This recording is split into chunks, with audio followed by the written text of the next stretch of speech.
Seja bem-vindo, PL, a casa é sua. Aí eu queria chamar o João aqui de novo, que a gente tem um presentinho para vocês dois. Cadê? Gente, eles... Um presentinho do coração. Muito obrigado por ter nos abençoado. Obrigado, meninos. Vocês foram incríveis. E agora, PL... Muito obrigada. E agora, PL... Quem estava aqui à tarde sabe que ele é direto e reto. Sem massagem nenhuma. Até os pais levaram lapada aqui hoje à tarde. Então, foi muito legal hoje à tarde com os teens. Quem estava aqui? Levanta a mão aí. Foi muito legal, né, gente? Foi abençoador, enriquecedor. Nós falamos sobre devocional, falamos sobre namoro, nós falamos sobre obediência aos pais, nós falamos sobre mais o quê? Nossa, a gente falou batismo, falamos muita coisa, músicas, influencers, falamos sobre muita coisa aqui. E se você não veio, eu sinto muito, você perdeu. Mas depois você procura um adolescente aí para saber o que aconteceu, porque foi muito legal e muito edificante mesmo. Mas a boa notícia é que Deus tem misericórdia de nós e Ele nos abençoa outra vez. Então você não veio à tarde, mas você vai ser abençoado agora. Em nome de Jesus, Ele falou. Então, estende suas mãos para cá. Nós vamos abençoar a vida do PL. Senhor Jesus, nós te agradecemos pela vida do Pedro, nós te agradecemos porque o Senhor tem levantado ele para ser uma voz profética nessa geração. Nós te agradecemos, Jesus, porque o Senhor nos deu a oportunidade de sermos amigos, de amarmos a família dele e ele amar a nossa família também. Então nós te agradecemos, ó Deus, porque nós sabemos que o reino de Deus, o reino do Senhor é manifesto através da nossa unidade. Então nós já te agradecemos, porque nós sabemos que o teu reino será manifesto aqui nessa noite, porque nós somos um, nós temos unidade no Senhor e o Senhor nos garantiu isso. Então, Jesus, que através dele fluam rios de águas vivas, que do coração dele saiam as palavras que o Senhor deseja, que ele possa, Jesus, ser um canal de bênçãos sem obstrução nessa noite. Em nome de Jesus nós o liberamos para ser próspero nessa noite, em nome de Jesus. Amém. Amém? Vocês estão bem? Deus é bom, né? Quero primeiro agradecer por tudo. Aqui já é minha casa, sempre falo isso. Tenho muito amor pelos pastores, pela liderança. Menos o Brian, não gosto muito, mas eu suporto ele. Fica de pé aí, Brian, na moral. Você é um milagre de Deus, irmão. Você é muito feinho. Mas você é homem de Deus, não tinha como ser tudo, né? Bonito e homem de Deus não tem como. Amo vocês, vocês são meus irmãos. Pastor Rodrigo tem meu coração. Falei para ele que eu quero 10% da unção dele, porque se eu pedir tudo eu não aguento. Aí vou ser fulminado. Mas estou muito feliz, amém? Abra sua Bíblia comigo em Lucas 8, 22, por favor.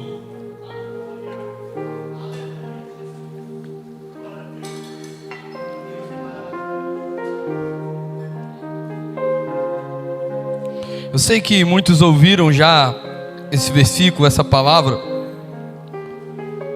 mas esses dias eu estava escutando ela de uma forma diferente e ela mexeu muito comigo. Lucas 8, versículo 22. Quantos acharam? Amém? Certo dia, Jesus disse aos discípulos: vamos para o outro lado do mar. Assim entraram num barco e partiram. Durante a travessia, Jesus caiu no sono. Logo, porém, veio sobre o mar uma forte tempestade. O barco começou a se encher de água, colocando-os em perigo.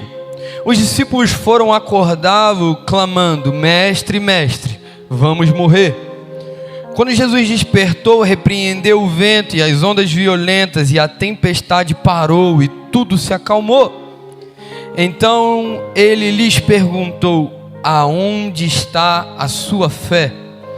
Eu quero ler de novo essa pergunta.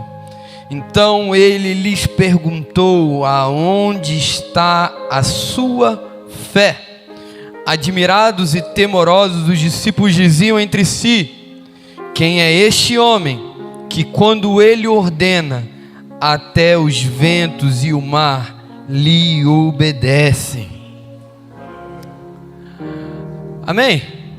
Quantos aqui já leram, já ouviram uma pregação sobre esses versículos, esse capítulo? Muita gente. Esses dias eu tenho me questionado do que realmente é a fé, do que realmente é ser um homem de fé. E fé é algo muito complexo, mas ao mesmo tempo muito simples. Jesus ele gosta desse equilíbrio do complexo e da simplicidade, porque para nossa mente às vezes é muito complexo, mas para o entendimento de Jesus é muito simples. E eu vou te explicar o porquê. Jesus ele conta para a construção do reino de Deus, o manifestar, melhor dizendo, do reino de Deus na terra, com homens e mulheres de fé. Porque homens e mulheres de fé, eles não só falam de um reino, mas eles manifestam um reino. Vamos lá. Quantos podem levantar comigo o seu dedo indicador? O seu dedo indicador. O seu dedo indicador. O seu dedo indicador. O seu dedo indicador. O seu dedo indicador. O seu dedo indicador. Pastor Rodrigo pegou. O Brian foi pego, mas depois ele conseguiu. É porque eu estou falando do seu dedo indicador, mas eu estou mostrando o meu polegar. Muitas das vezes a gente está falando de um reino que a gente não demonstra esse reino, e a gente quer que as pessoas enxerguem um reino que a gente não manifesta. De verdade, eu estou cansado de somente gritos de uma geração. Você só grita de um reino, você só fala de um reino, eu só grito de um reino, eu só falo de um reino. Mas esse reino, esse grito, sem uma construção, ele só é um gasto de voz à toa. Esse grito de vem aí um reino, esse grito que você pode curar os enfermos, esse grito que as pessoas podem ser libertas, só que você não pratica a oração da libertação, você não prega o evangelho, você não ora pelos enfermos, é só um grito. É só um grito de um reino que você ouviu falar.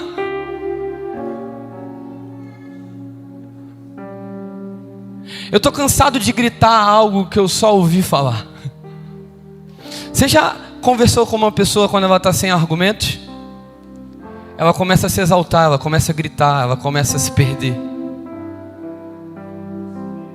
O nosso diálogo com o mundo, ele está gritante, ele está descompensado, ele está desregulado, porque a gente não tem convicção daquilo que a gente está falando.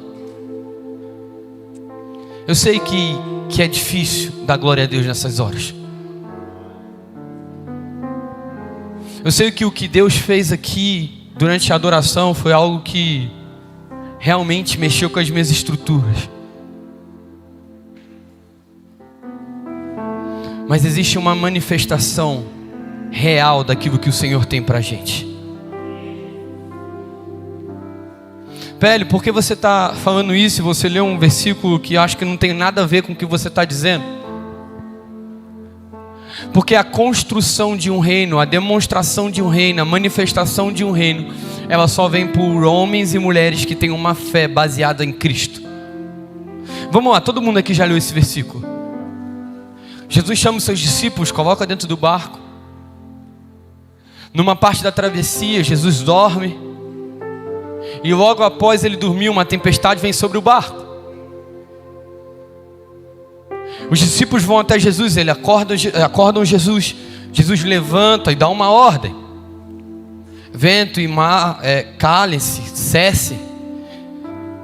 No exato momento que o Senhor falou, a tempestade se acalmou, o vento parou, as ondas pararam. Isso é glorioso. Vamos lá. Podia parar aqui para a gente. Jesus operou um milagre. Podia parar aqui para a gente. Estava bom até aqui. Só que aí que fica legal. Porque o que às vezes para a gente é escape, para Deus é ensinamento.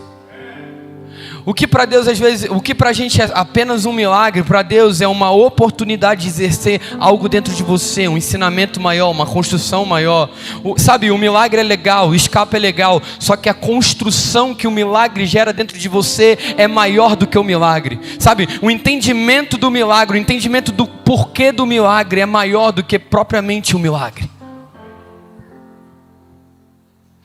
Tem muita gente que anda atrás de milagre, milagre, milagre, milagre. Só que Jesus não te chamou para viver atrás de milagre. Jesus te chamou para correr atrás dele.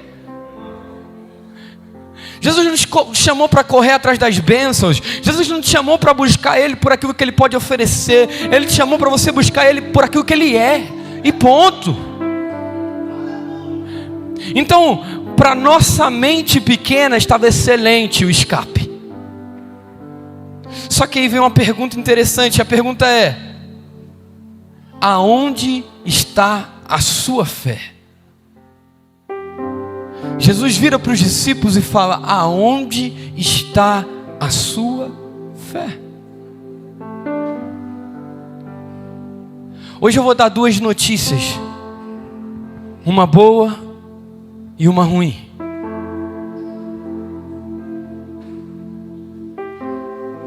A boa, eu vou começar te falando algo. Se eu te pergunto aonde está o seu carro, é porque você tem um carro. Se eu te pergunto aonde está a sua casa, é porque você tem uma casa. Se eu te pergunto aonde está o seu marido, aonde está a sua esposa, é porque você tem um marido, você tem uma esposa. Então, se Jesus está perguntando para os discípulos aonde está a sua fé, a primeira boa notícia da noite é porque os discípulos tinham fé. Então, quando Jesus vira para nós e pergunta: ei, aonde está a sua fé? Ele está automaticamente dizendo: ei, vocês têm fé. Vocês têm muita fé. A Bíblia vai dizer que Ele nos deu uma medida de fé. Então, balança seu irmão e fala assim: ei, você tem fé. Você tem muita fé. Porque às vezes nós ficamos pedindo ao Senhor fé, mas você já tem fé. Essa é a notícia boa. Você quer a notícia ruim? O problema é que a sua fé está no seu relacionamento. O problema é que a sua fé está na sua conta bancária. O problema é que a sua e a minha fé está, sabe, naquilo que nós podemos fazer. Nós temos fé, a nossa fé só está direcionada para o lugar errado. O problema nunca foi de uma geração sem fé. O problema sempre foi sobre uma direção errada, uma geração com uma direção errada. Porque realmente, vamos lá, você acredita em algo. E acreditar em algo é nada mais, nada menos que uma fé. Não, Pélio, eu sou ateu. Então você tem uma fé no ateísmo. Então você tem fé. O Senhor, Jesus gosta de orações inteligentes. É por isso que Ele fala: ó, tudo que você pedir no meu nome, Jesus está dizendo isso, eu vou fazer para que seja engrandecido o nome do Pai. É tudo. Só que Tiago vai dizer que você não tem porque você pede. Então o problema é sobre um Senhor que não escuta as orações, ou de uma nação e geração que faz orações erradas? Porque quando nós oramos e pedimos fé ao Senhor, Senhor, me dê fé, Ele está virando e falando para você: eu já te entreguei. A fé já está dentro de você. Posso te ensinar a fazer uma oração inteligente a partir de hoje? Senhor, me dê um entendimento de fé. Porque o problema não é falta de fé, o problema é a falta de entendimento. O povo carece por falta de entendimento, conhecimento. Vamos lá, gente. Isso, quando eu ouvi isso, a minha mente explodiu. Falei, eu tenho fé. Eu tenho muita fé. O problema é que a fé está no meu pastor. Eu tenho fé, eu tenho muita fé. O problema é que a minha fé está na minha capacidade. E eu comecei a entrar em crise, porque eu falei, Senhor, o Senhor sempre me entregou fé, o Senhor sempre me deu isso, o Senhor sempre. Eu falei, então, Jesus, por que o Senhor não me falou antes? Ele virou para mim e falou, Pélio, eu sempre te disse isso, eu sempre te falei isso. O problema nunca foi eu ter parado de falar. A questão é que você colocou outra pessoa no meu lugar. Você colocou a sua fé no lugar errado.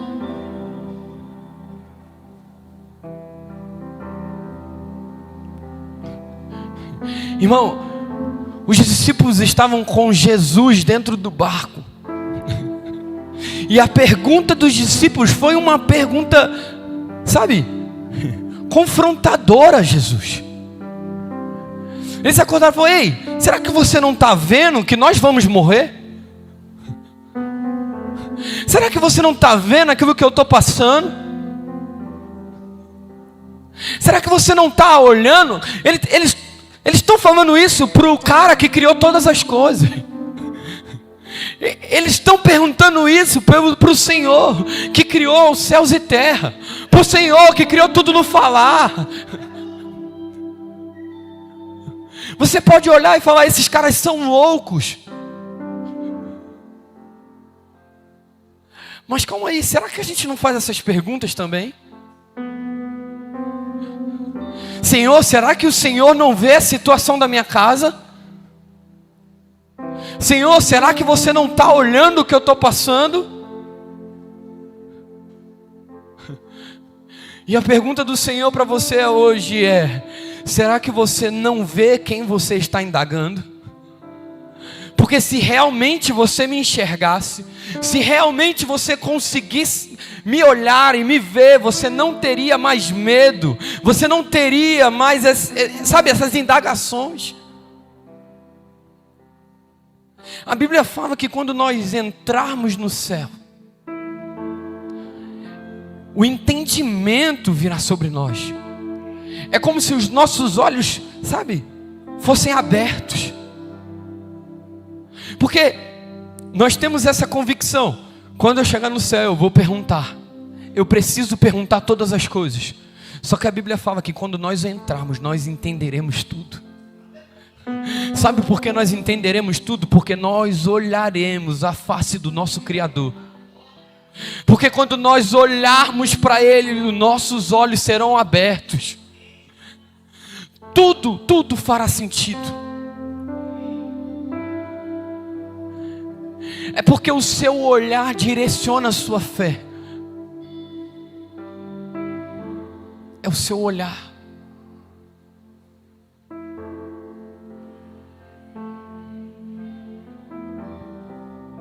Vamos lá, quantos aqui entregaram sua vida a Jesus?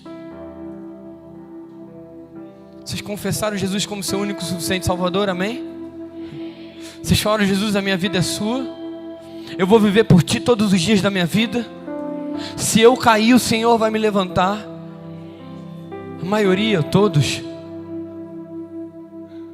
A partir desse momento que você levantou a sua mão e você falou, Senhor, eu te entrego a minha vida, você automaticamente fechou os seus olhos.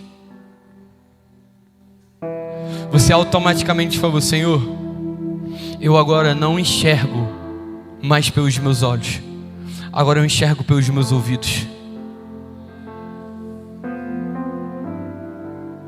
Sabe por quê?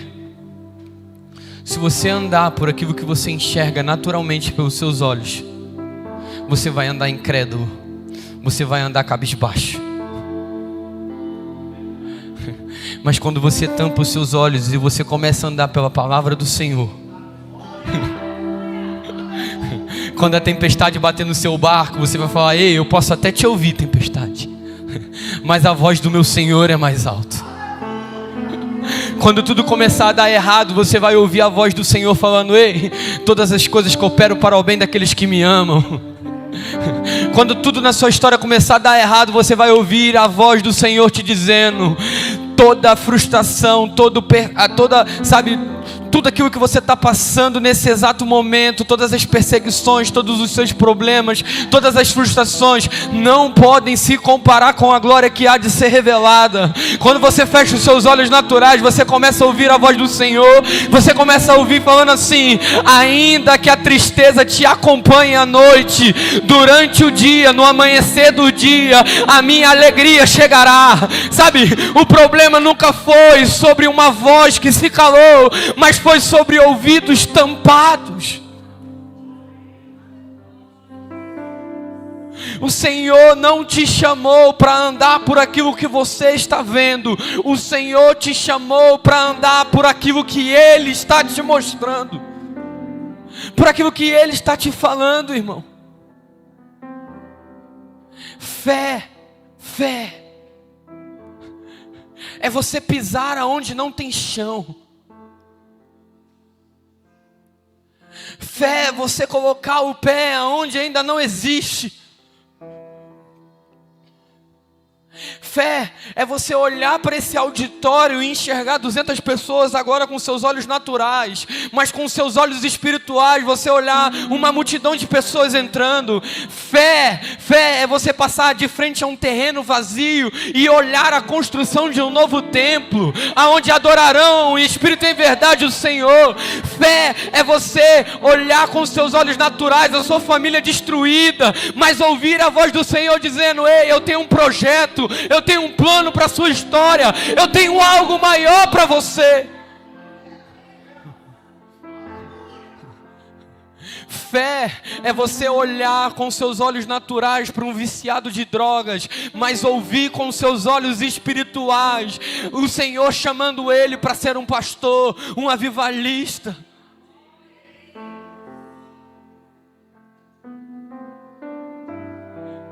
Fé é você construir sem ter. Fé é você permitir que o Senhor te explique tudo depois. Deixa eu te falar algo. O Senhor não te chamou para entender, o Senhor te chamou para confiar. Porque se nós tentarmos entender o que o Senhor nos chama para fazer, nós não iremos fazer. Faça sem entender, pise sem ter, ande sem poder andar, corra sem poder correr, entregue sem ter o que dá.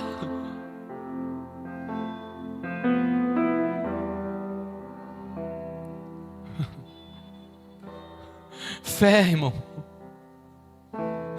é você largar tudo que você tem, entregar tudo ao Senhor, sem uma promessa de nada. Porque se tivesse promessa de alguma coisa, o nome disso seria barganha e não fé.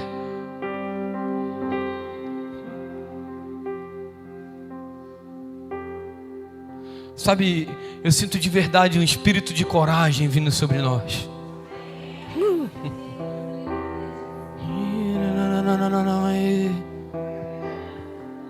Deixa eu pregar, Jesus.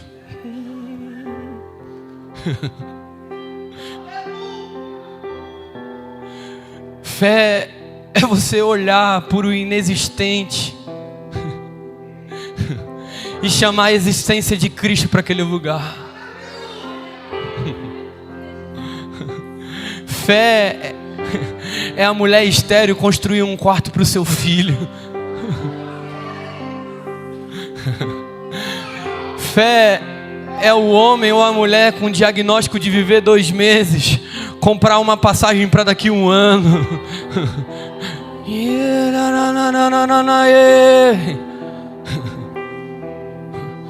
Fé é você passar em frente à concessionária e começar a perguntar o valor do carro, sem ter nada na tua conta bancária.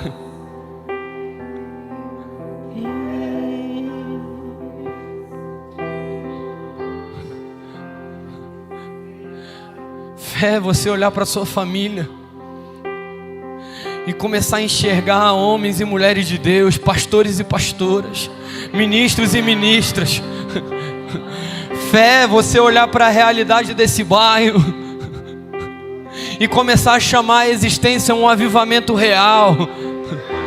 Fé é você orar por uma geração quebrada e chamar a existência um reino intacto.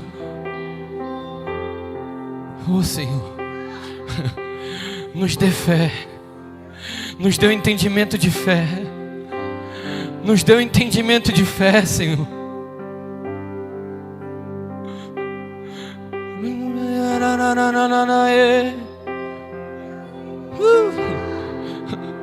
Senhor, nos mostra o que o Senhor mostrou para Paulo naquele dia. Senhor, nos mostra o céu que o Senhor mostrou para Estevão.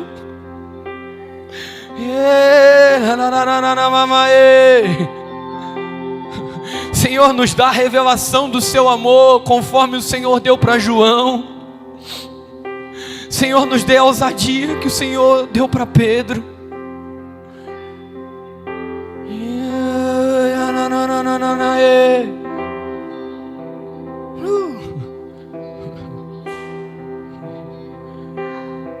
Caminhe no nosso meio agora, Jesus.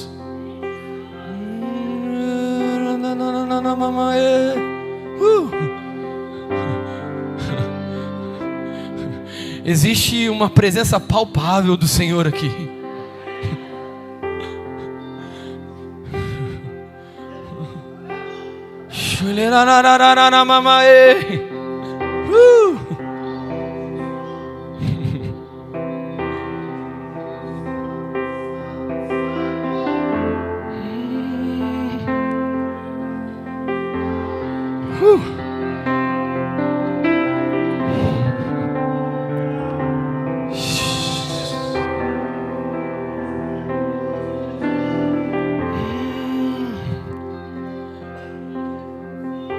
Sabe, a fé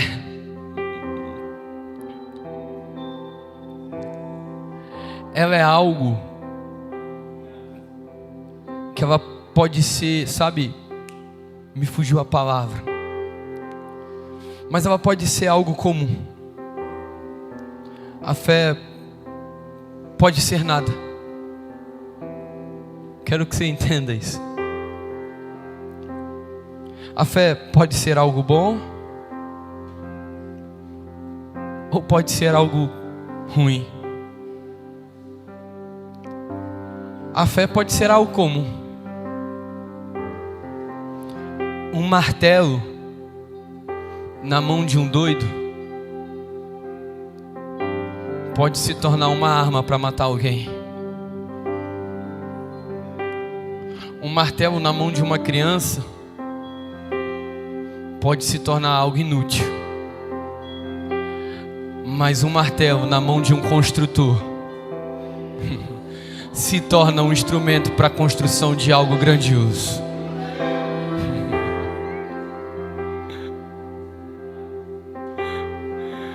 A questão é, a fé está na mão de quem?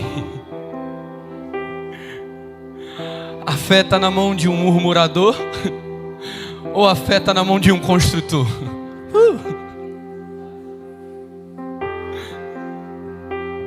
Em outra passagem, os discípulos estão atravessando novamente o mar. Jesus não está no barco.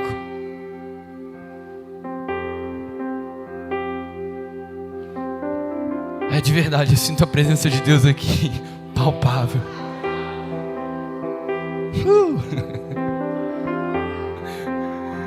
Deixa eu pregar, Jesus, por favor.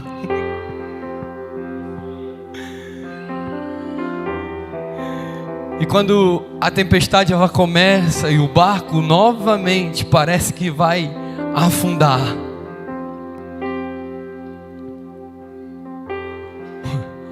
Alguns olham para o mar e conseguem, através da sua fé, enxergar um fantasma. Outros conseguem enxergar até um demônio ou a própria morte. A questão ali não era a falta de fé, era na mão de quem a fé estava.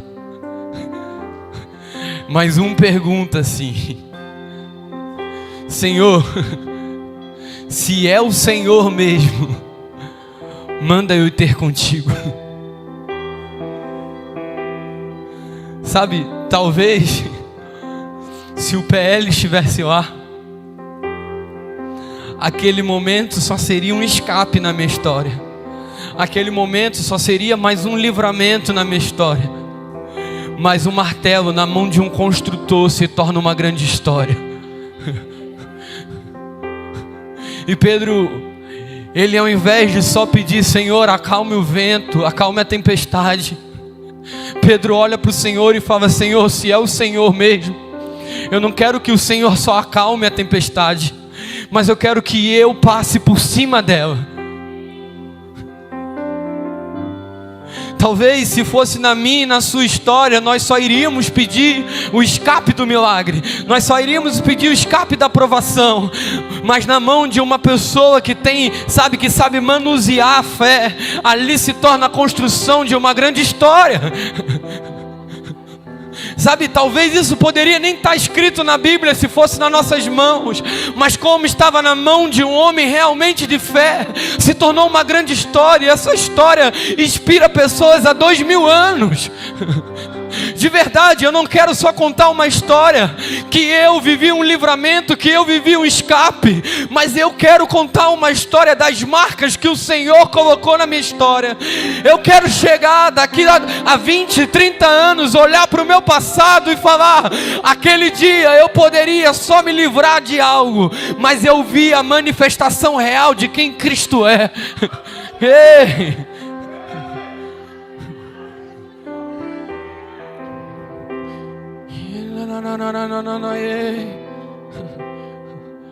Talvez se estivéssemos presos, igual Paulo e Silas estavam presos, e durante a madrugada eles cantavam e adoravam o Senhor, talvez naquele momento nós estaríamos murmurando. Talvez eu, PL, estaria murmurando. Mas eles escolheram a melhor parte e começaram a adorar o Senhor. E de repente, um trovão, um barulho, e as cadeias caíram. Para a gente poderia acabar ali, mas para Jesus não. A Bíblia vai dizer que quando o soldado voltou e ele olhou a cadeia totalmente destruída, as celas caídas, a Bíblia fala que ele tomou uma espada e ia tentar contra si. Ele olhou e falou assim: agora acabou a minha vida, eu já vou me matar. Só que ele escuta uma voz de dentro da prisão falando: ei, não lança sobre ti essa espada, porque nós ainda estamos aqui. Talvez nós já tínhamos fugido há muito tempo. Talvez nós já teríamos saído daquela cadeia há muito tempo, porque o entendimento nosso pequeno seria: o Senhor operou um milagre, Ele derrubou a cadeia, Ele derrubou as celas, então eu vou fugir. Mas para Paulo e Silas, que viviam pela missão, o escape não era maior. O Senhor não conta com quem vive por escape, o Senhor conta com quem vive por missão. Porque quem vive por missão vive com fidelidade. Quem vive por missão não é comprado, não é roubado, mas permanece aonde o Senhor mandou estar. Nós podemos olhar para esse versículo e só enxergar a liberdade que Jesus comprou para Paulo e Silas naquela noite. Ou podemos olhar para dois homens que não viviam pelo milagre, mas viviam pelo entendimento da missão. Sabe por quê? Quem vive atrás de milagre, atrás de milagre, atrás de milagre, atrás de milagre, são pessoas infiéis.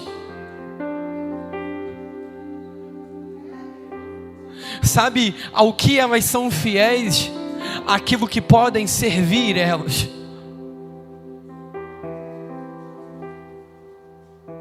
Você quer um exemplo? Jesus acaba de fazer a multiplicação de pães e peixes. Ele alimenta todo mundo. Vamos lá, para a gente já poderia acabar aqui novamente. Aí a Bíblia relata que Jesus despede a multidão, que Jesus despede os discípulos e sobe.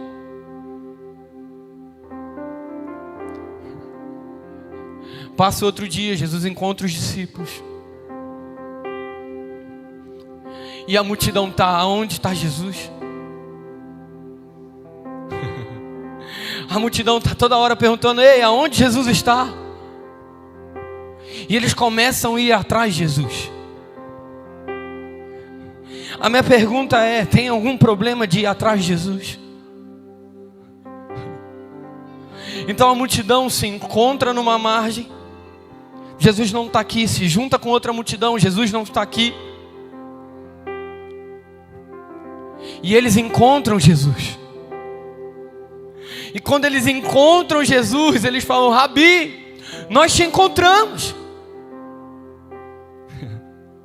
Sabe o que o Senhor fala? Ei, vocês estão aqui pelo pão que eu dei e vocês se alimentaram. Deixa eu te explicar, sabe o que Jesus estava falando para eles? Ei, vocês estão aqui por aquilo que eu posso oferecer. Vocês estão aqui pelo livramento que eu posso dar. Vocês estão aqui pelas bênçãos que eu posso oferecer. Aí ele começa a se revelar e ele começa a falar, se vocês entendessem.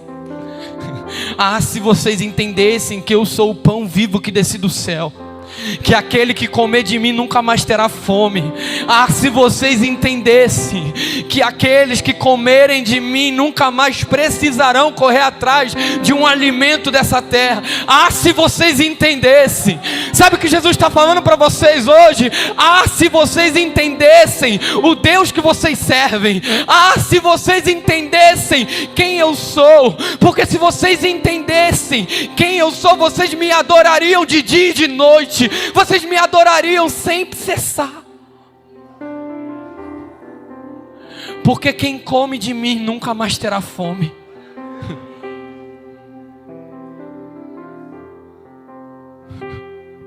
É tudo sobre o entendimento. Nós precisamos entender aonde está a nossa fé. Nós precisamos entender aonde está o Deus da nossa fé.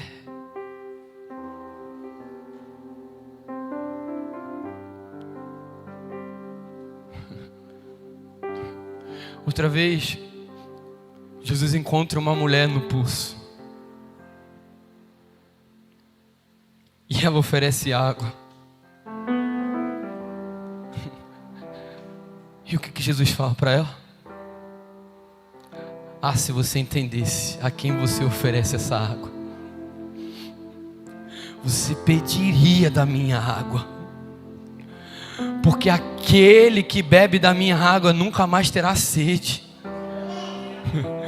Se você entendesse.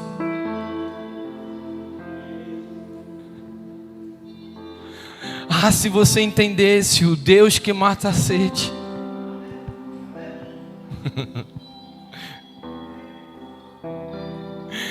Se você entendesse realmente o Jesus que está aqui hoje, você simplesmente iria parar de pedir. Você simplesmente ia colocar o seu joelho no chão e falar assim: Jesus, deixa eu contemplar a face da tua glória. Ainda que eu morre, ainda que custe a minha vida, eu quero ver quem é o Senhor.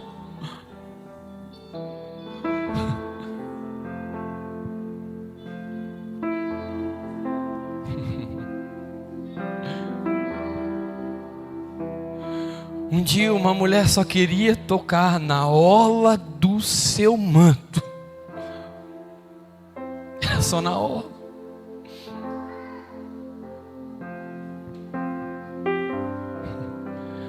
Mas você vai entender se simplesmente o Deus que ela tocou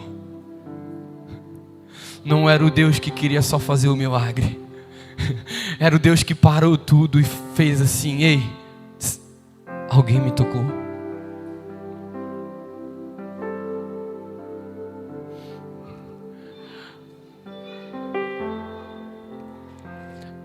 Eu vou ser pesado no que eu vou falar.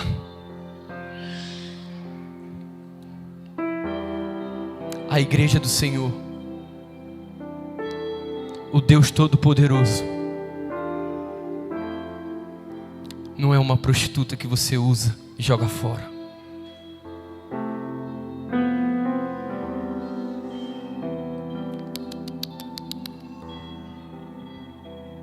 Isso tinha que nos encher de temor. Sabe por quê? Porque quando Ele te entrega o que você pediu para Ele, você se afasta.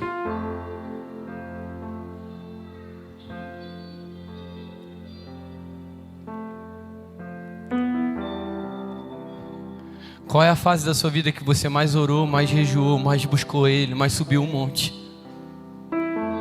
A fase da sua prova. A fase que era impossível.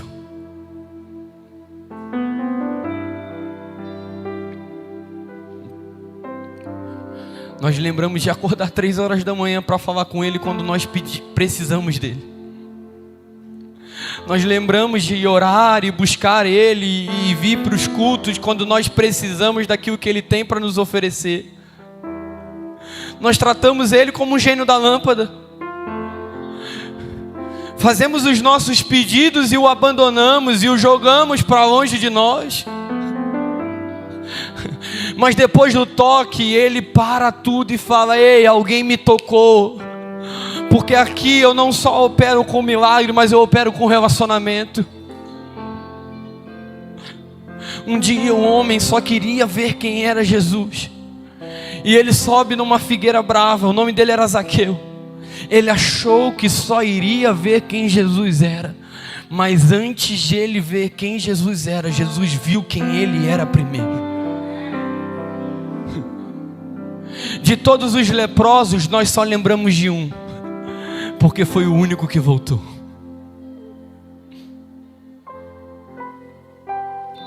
Conhecemos o jovem rico só quando ele foi fazer uma pergunta e um pedido, mas depois nunca mais ouvimos falar dele.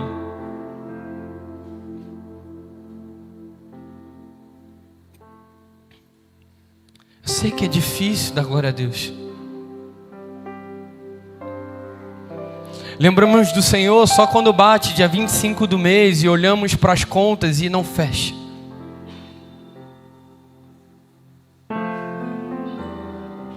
Não, Senhor, quando eu ganhar tanto, eu vou ofertar tanto. Não vai nunca. Deixa eu te fazer uma pergunta. Se o Senhor te der hoje 10 milhões de reais, Ele ganha 10 milhões de reais ou Ele perde um homem?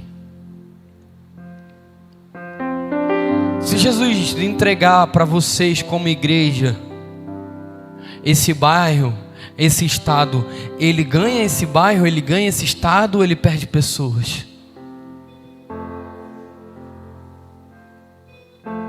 Se o Senhor te der o carro que você tanto pede, se o Senhor te der o casamento que você tanto sonha, Ele ganha uma família ou Ele perde um homem, Ele perde uma mulher? A questão nunca foi sobre um Deus que não pode fazer as coisas. A questão sempre foi pessoas que não conseguem, não têm estrutura para receber aquilo que o Senhor desenhou para vocês. Deus não está preparando uma promessa para você. Deus não está preparando uma palavra para você. Deus está te preparando para a promessa. Está te preparando para a palavra. A Bíblia vai dizer que antes mesmo que você fosse tecido no ventre da sua mãe, todos os seus dias já estava escrito no livro da vida. Sabe o que isso mostra? Conheci o seu passado, conheço o seu presente e eu estou no seu futuro. Nada da sua história foi perca de tempo. Nada na sua nada. Eu vou pegar tudo aquilo que te machucou, tudo aquilo que te feriu, tudo aquilo que veio te derrubar. Eu colocarei como caminho, pavimento para você.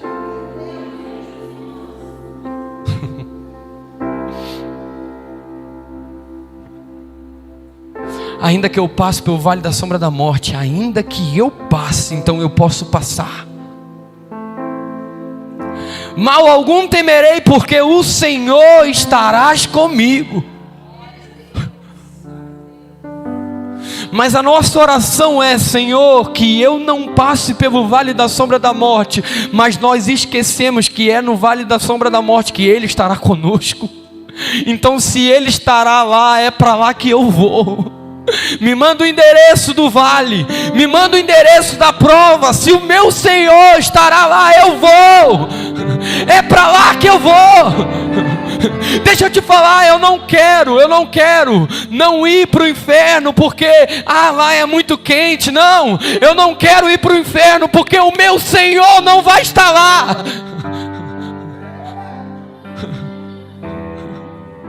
Se o Senhor não estiver no céu, eu não quero ir para o céu. Se o Senhor não estiver nas minhas finanças, eu não quero dinheiro. Se o Senhor não estiver no meu casamento, eu não quero esse casamento. Ei, é uma geração que abre mão de tudo aquilo que deseja por um único propósito, e esse propósito se chama Senhor Jesus Cristo de Nazaré. O grande eu sou, o Rei que em breve vem, o maravilhoso, perfeito, onipotente, onipresente, o que está sentado sobre o trono.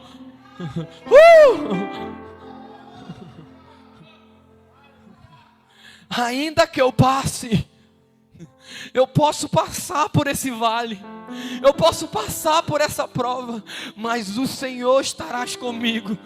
E quando eu passar, Ele ainda preparará uma mesa diante dos meus inimigos. Porque tudo aquilo que veio me derrotar, tudo aquilo que veio me derrubar, tudo aquilo que veio me destruir, todos os planos que Satanás fez, terão que sentar nessa mesa e assistir aquilo que o Senhor prometeu se cumprindo na minha história.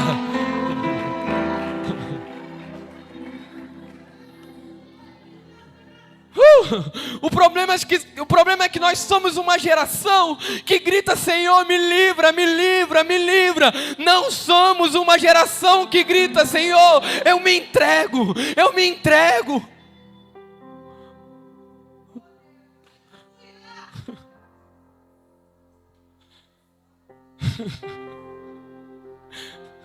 Quando Jesus se apresenta para os discípulos e Ele fala assim: ei, eu voltei. Tomé fala: você está louco? Voltou. Tomé não acreditava. Sabe o que Jesus fez? Toca aqui. Aonde Tomé estava tocando? Nas marcas. Sabe o que credenciou Jesus a Tomé? Não foi a aparição divina, mas foi as marcas. Nós queremos nos livrar das marcas, mas são as marcas que nos credenciam. Quando você chegar diante do Senhor e falar assim: Senhor, em Teu nome eu expulsei demônios, em Teu nome eu orei, pessoas foram curadas, em Teu nome pessoas foram salvas, Jesus vai virar para você: cadê as suas marcas?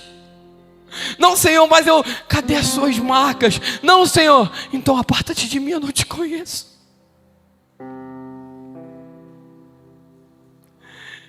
Eu quero levar as marcas comigo.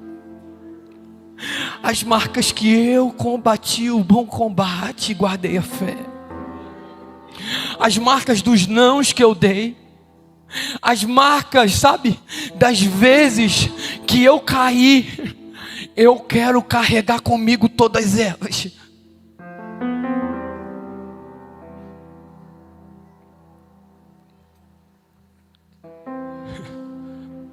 Precisamos parar de nos poupar e nos entregar por inteiro. É uma entrega total. Sabe para que você foi escolhido? Não foi para ser grande,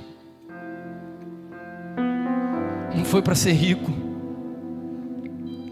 Você foi escolhido para ser entregue.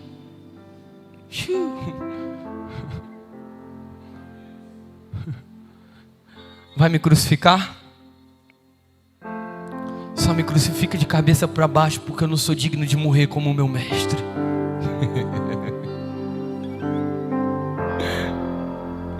Vai me matar? Me mata logo, porque você vai adiantar o meu encontro com o meu Criador. Se me convém ficar por mais um tempo e pregar o Evangelho, ficarei. Mas se eu tenho que subir agora e encontrar com o meu Criador, tá tudo bem também. Paulo escreve isso.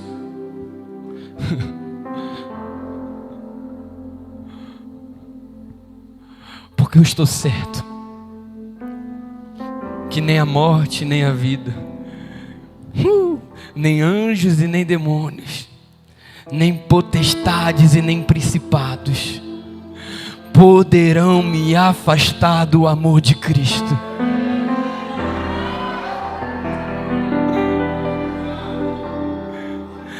Eu estou convencido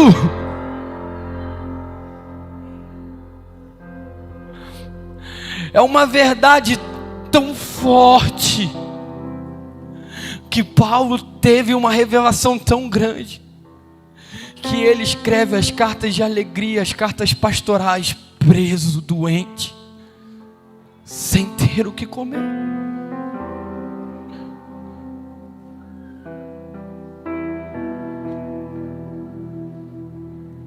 Eu não quero me poupar.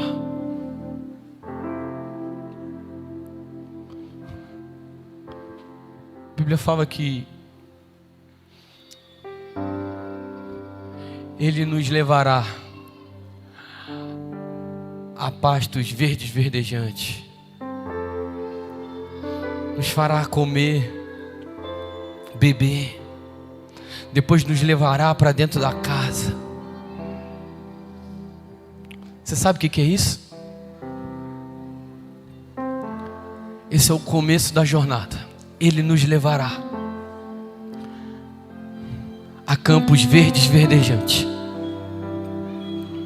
Nós somos ovelhas, amém? Ele nos deitará lá. Ele está falando aí, vai ter tanta comida que você vai deitar em cima da comida. Você vai descansar. Depois Ele nos levará para casa. Alguém aqui já viu ovelha de pet? Alguém já viu uma ovelha dentro da casa? Eu nunca vi. Você sabe quando a ovelha entra para dentro da casa? Quando ela vira comida. Quando ela vira sacrifício. O seu começo é em pastos verdes verdejantes, mas o seu término é como um sacrifício vivo.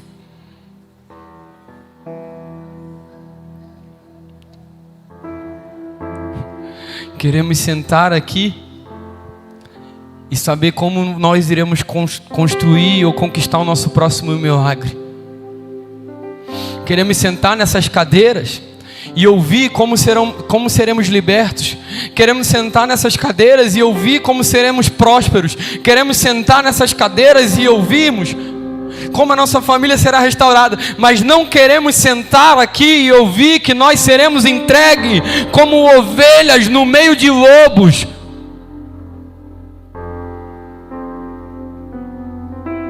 Irmão, isso é Bíblia.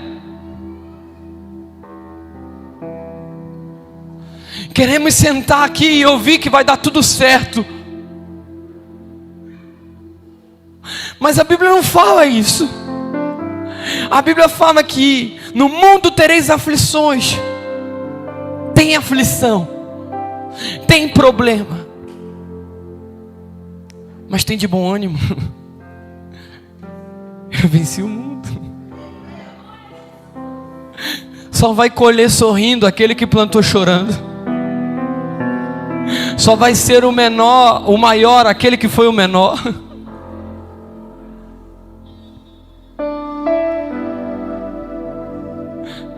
Só é o maior aquele que serve.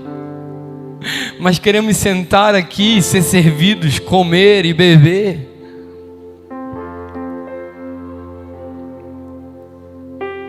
Mas não queremos servir.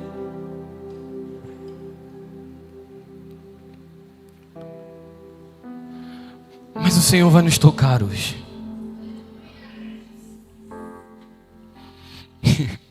Ele vai nos tocar com o espírito de tanta coragem. Coragem para se entregar da forma que nunca se entregou antes. O Senhor vai te tocar aqui hoje igual Ele nunca te tocou antes. Ele vai tocar na sua estrutura, que você não vai ter controle mais. Se coloque de pé.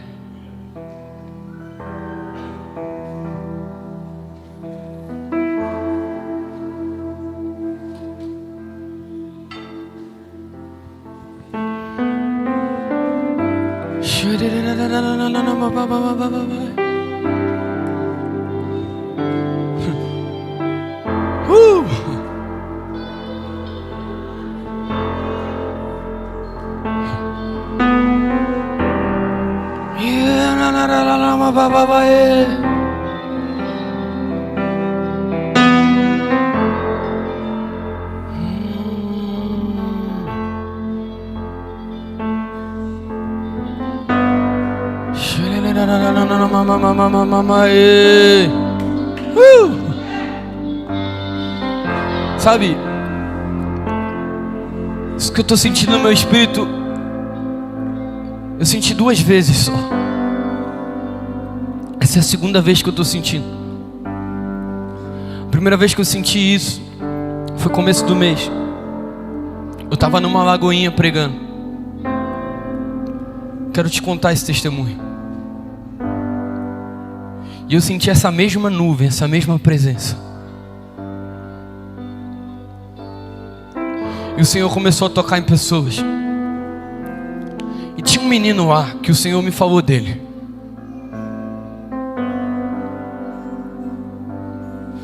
Uma unção profética imensa.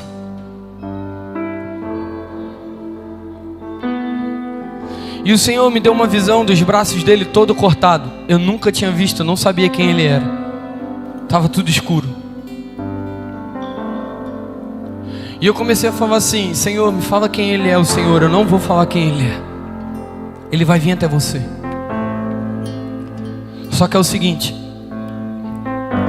ele está cheio de marca de corte. E eu comecei a orar. E eu comecei a chamar esse menino no microfone. E o Senhor falou assim: eu quero curar as marcas dele. Eu quero curar as cicatrizes de corte dele. Falei: Senhor, isso é muita loucura. E eu estou orando, e nada desse menino vir. E do nada vem os pastores trazendo um menino. E eles falaram para ele estava no banheiro se cortando agora. Falei: meu Deus, me mostra aqui os cortes. E o menino, quando foi mostrar o braço, todos os cortes, todas as cicatrizes tinham sumido. Todas. Quando ele olhou, ele assustou. Ele: não, tem aqui, eu não estou mentindo, E os pastores começaram a olhar para minha cara, falando assim: não, a gente não está mentindo, ele se corta, ele estava se cortando. E o Senhor virou para mim e falou naquele exato momento: eu curei a história dele.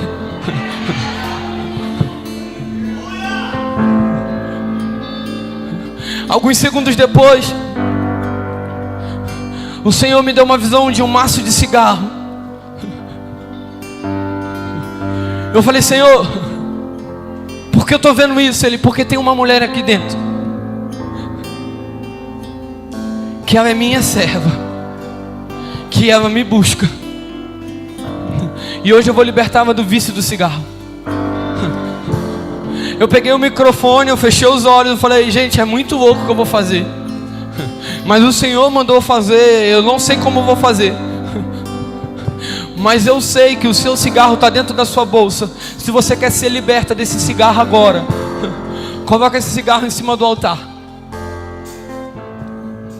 Essa mulher vinha chorando. Ela colocou o maço de cigarro dela em cima da mesa. Ela caiu e ela foi levada para casa carregada. Pele, por que você está me contando isso? Porque essa nuvem que eu estou sentindo aqui foi a mesma nuvem que eu senti lá. E a palavra que o Senhor me entregou para aquele lugar foi: jovens e mulheres e homens de Deus que iriam manifestar o reino de tal forma naquele lugar, de tal forma naquela terra, que a igreja iria se expandir de uma forma que não caberia mais ali. Ontem eu recebi a foto de lá, já não está cabendo mais. Eu não estou falando de um crescimento só físico, mas de um crescimento de mudanças de mente.